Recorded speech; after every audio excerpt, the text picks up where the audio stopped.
What's up, Rams, and welcome back to Cam's Corner. I'm your host, Cameron Evig. Now, last week, I gave my predictions on what I thought was going to happen before the trade deadline in the NBA. And wow, was I wrong. Hear about what I think the moves that actually happened last Thursday, all that and more on Cam's Corner, starting right now.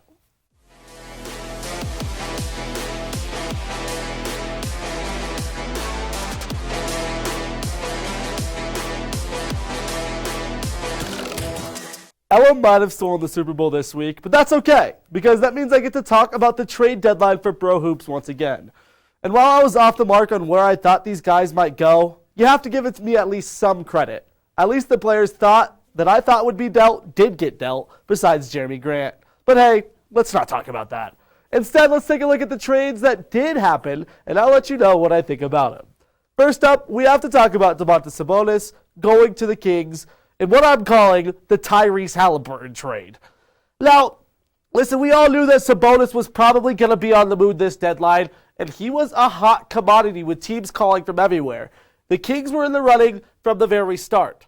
But what most people didn't know is that the Kings were willing to give up Tyrese Halliburton, their young, very good player in this trade. Tyrese Halliburton and Buddy Hield, who is one of the best sharpshooters in the league, going to the Pacers for Sabonis, Jeremy Lamb, and Justin Holiday. And listen, if you're the Kings, you're not ecstatic about this trade. I just don't know how you could give up Tyrese Halliburton and think that you won this trade. But I think there is a slight overreaction to it. Domantas Sabonis makes the Kings better. Does it make them a playoff team? Probably not. They could maybe make the play-in. I don't see him doing anything in the playoffs. Confusing trade from the Kings. The Pacers got a bag in this one, though. And with that, my second on this list, CJ Mccollum is going to the Pelicans. The Pelicans. I don't understand how CJ got to the Pelicans, but take a look right here. The Blazers, you got to get more for CJ here. Josh Hart, Tomas Satoransky, and Nickeil Alexander-Walker, plus a protected first-round pick that you don't even get unless they get in the lottery this year. I just don't understand. The 2 future seconds sweetens it up just a little bit, but you're not trading CJ McCollum for 2 seconds and a protected first. And then the good young player they get in this trade, Nickeil Alexander-Walker, gets automatically dealt to the Jazz right after.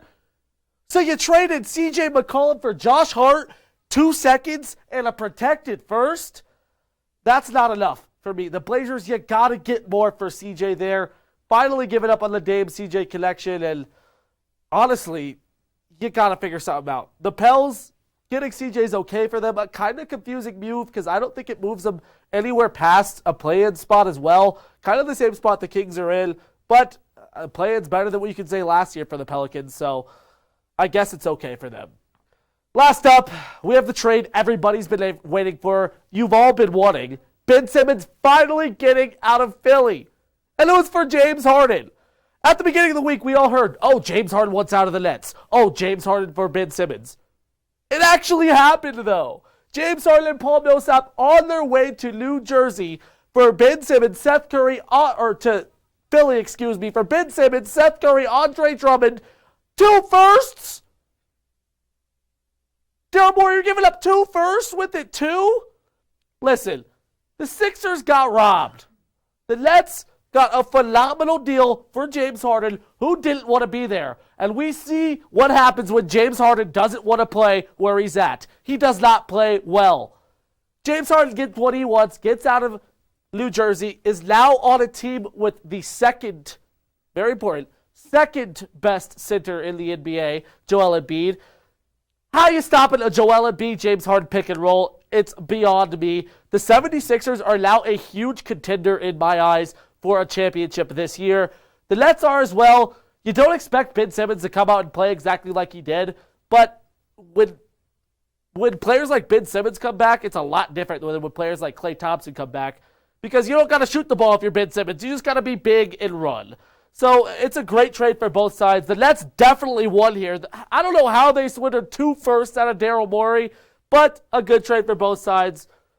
A little bit confusing for me. You could have gotten a little bit more for Simmons. in my opinion.